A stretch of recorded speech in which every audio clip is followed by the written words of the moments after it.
सात संगत जी, प्यार से कहना दान निरंकार जी। आज जम्मू के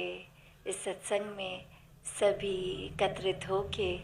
इस निराकार के ही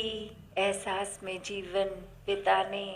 और ये पल सुनहरे करने के लिए आए हैं, क्योंकि हमेशा से संतों का पैगाम यही रहा कि मनुष्य इस जीते जी अपने जीवन में मानवीय गुणों पे आधारित अपना जीवन बनाओ, हर एक से प्यार करो, हर एक का सत्कार करो। और ये सब इसलिए करो क्योंकि जो परमात्मा तुम्हारे अंदर है वही पूरे ब्रह्मांड में है, हर एक में है। और कैसे इस परमात्मा को देखा जा सकता है, इसके एहसास में रहकर अपने जीवन को भक्तिमय बना जा, हमें परोपकारी हृदय अपना बनाया जा सकता है हर समय के लिए। कैसे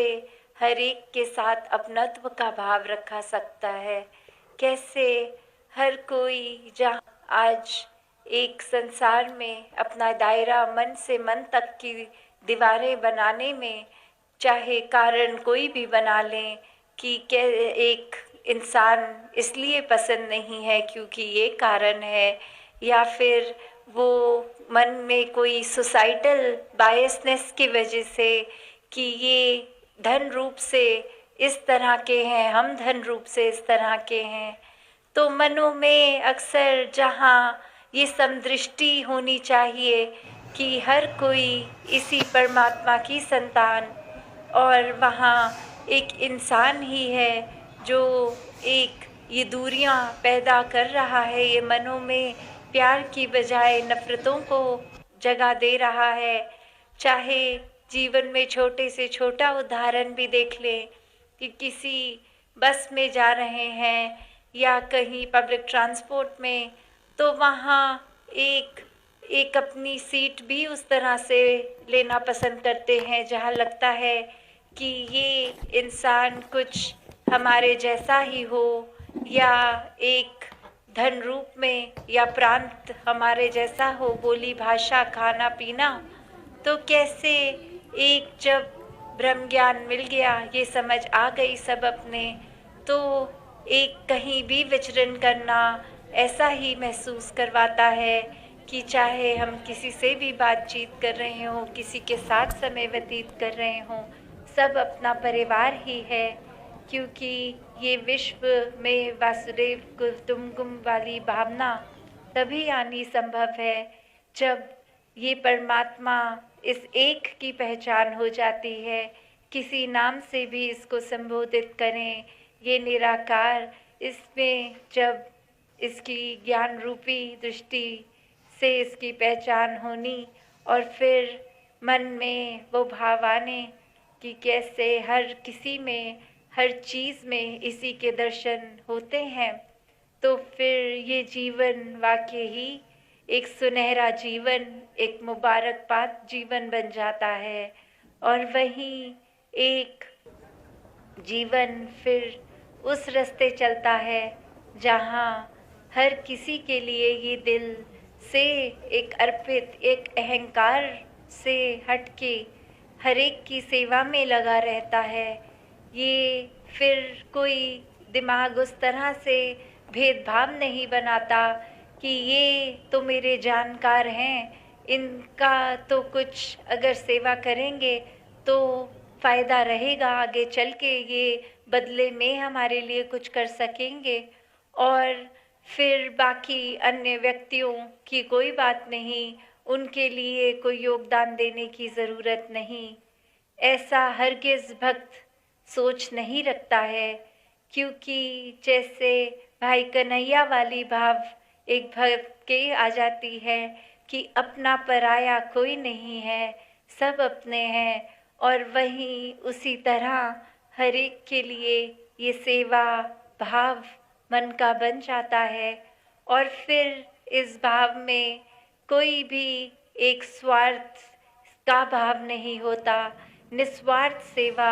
एक मन की अर्पित रूप की सेवा, कि इसलिए नहीं कोई कुछ हासिल होना है या कोई परोपकार का काम कर रहे हैं तो इसमें कोई हमारे अच्छे कर्म जुड़ रहे हैं। नहीं, ये सेवा इसलिए क्योंकि हम इंसान हैं और इंसान होने की वजह से और इंसानों की सेवा करना ही ये धर्म है, ये मानवता ही सच्चा धर्म है। और पीर पैगंबरों ने तो युगों युगों से यही सिखाया है कि जब मानवता में हर किसी में इस परमात्मा के दर्शन होंगे तो ही वाकई ही जीवन उसी का जीने लायक है, वरना तो सब सांसें ले रहे हैं, ये गुजरान चल रहा है, पर असली जीवन वही जी रहा है जो आध्यात्मिकता पे चल रहा है। इस परमपिता परमात्मा जो अंग संग है, हर जगह है, एक कतरे कतरे में है। जब इसका दर्शन इसको देख सकते हैं तो ये देखकर ही इसी के ऊपर अपना एक मन टिकाना, एक सोच को उस तरह मोड़ना, कैसे एक भाव मन में कि ये अमन सुकून शांति, ये शुरुआत तो अपने अंदर ही होती है कि जब कोई बेचैन है, रेस्टलेस है, एंग्शियस है, किसी वजह से कोई चीज़ के बारे में सोचने से अपना एक दिल का सुकून खो बैठता है, तो वही सोच जो उत्पन्न होती है फिर वो कर्म रूप भी ऐसे बन जाते हैं कि जो खुद ही ठहरा नहीं है उसने तो फिर डगमगाना है। और कोई डगमगाती कश्ती में फिर और कोई भी सवार होता है तो वो भी स्थिर नहीं रह पाता, वो भी फिर डगमगा जाता है। तो वैसे ही अगर भाव मन के सिर्फ ये कि इस दातार पे टिक जाए जो अपने आप में स्थिर है, तो फिर ये मन की डगमगाहट खत्म हो जाती है। ये जो भी एक चिंता होती है वो सुकून में बदल जाती है कि हर पल इस दातार के ही अनुसार जीवन है। तो कुछ आया और गया तो वो उतराई चढ़ाई तो फिर आकर कब निकल जाती है ये एहसास ही नहीं होता। शरीर ज़रूर उस एहसास को जी लेता है पर मन पे उसका प्रभाव नहीं पड़ता, क्योंकि भक्तों के लिए तो धन भी इस प्रभु परमात्मा का दिया वरदान है और धनहीन रहना भी इस प्रभु परमात्मा का वरदान है। कैसे एक जहाँ भक्त महल में रहे, कुटिया में रहे, उसका विश्वास ही उसका सच्चा गहना है। जैसे मीराबाई जी ने भी एक धन रूप में तो महल में रह के भी फिर भी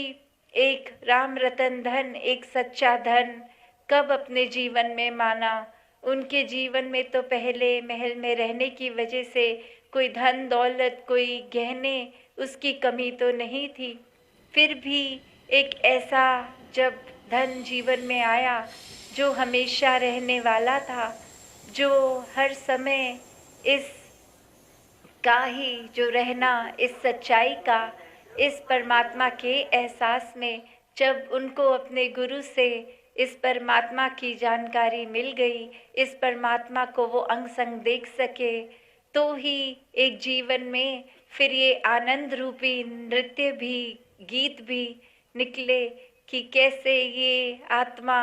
जो पहले जिज्ञासा रूप उनके जीवन का, और अब जब उनके जीवन में ये सच रूप की रोशनी आ गई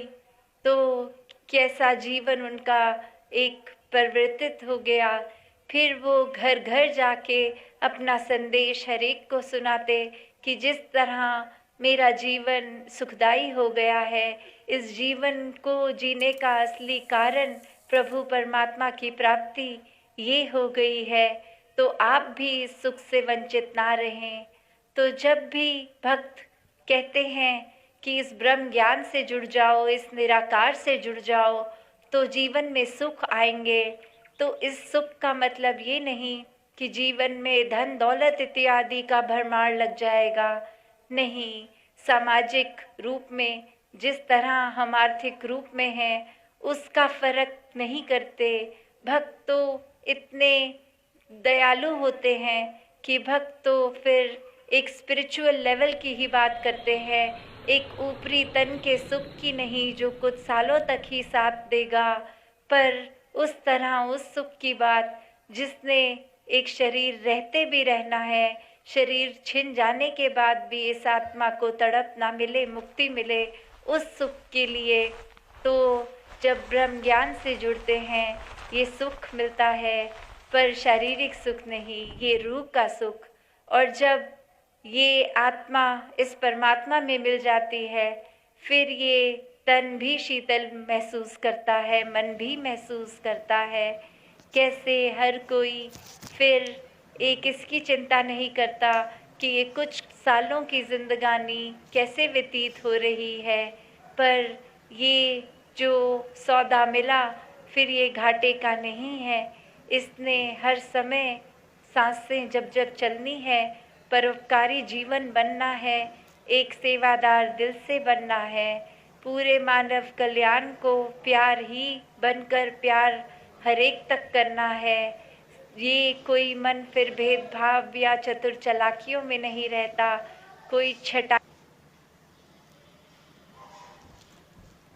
अच्छा भक्त का, और एक जब आंखें नहीं उसको देख रही तो और ही कोई चीज़ का एक दृश्य देखने को मिले नहीं। भक्त तो एक रस रहते हैं, वो अकेले बंद कमरे में भी उसी तरह इस परमात्मा के साथ जुड़े होंगे जिस तरह समाज में व्यतीत करते हुए, एक महफिल में, एक भरी जगह में जैसा उनका व्यवहार, वही परोपकार, वही प्रभु परमात्मा से लिव जुड़नी, ये शुक्राना भाव मन में, एक दिल से इच्छा कि ये सच्चाई जो अपने ऊपर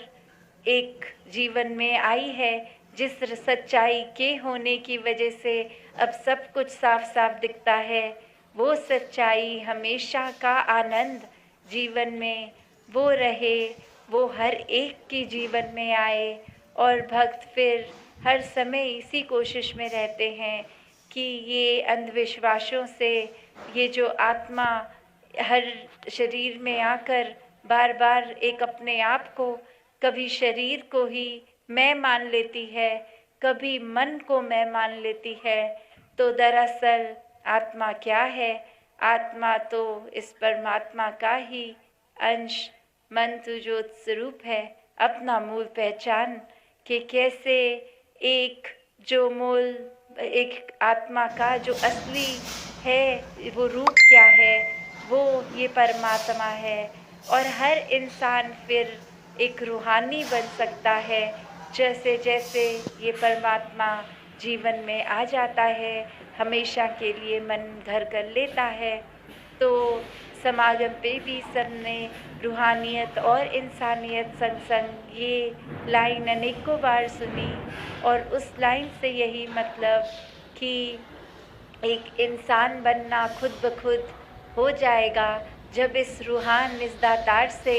जुड़े रहें, जब इसके साथ हर समय का ना चले जाएं। सत संगत जी, धन निरंकार जी।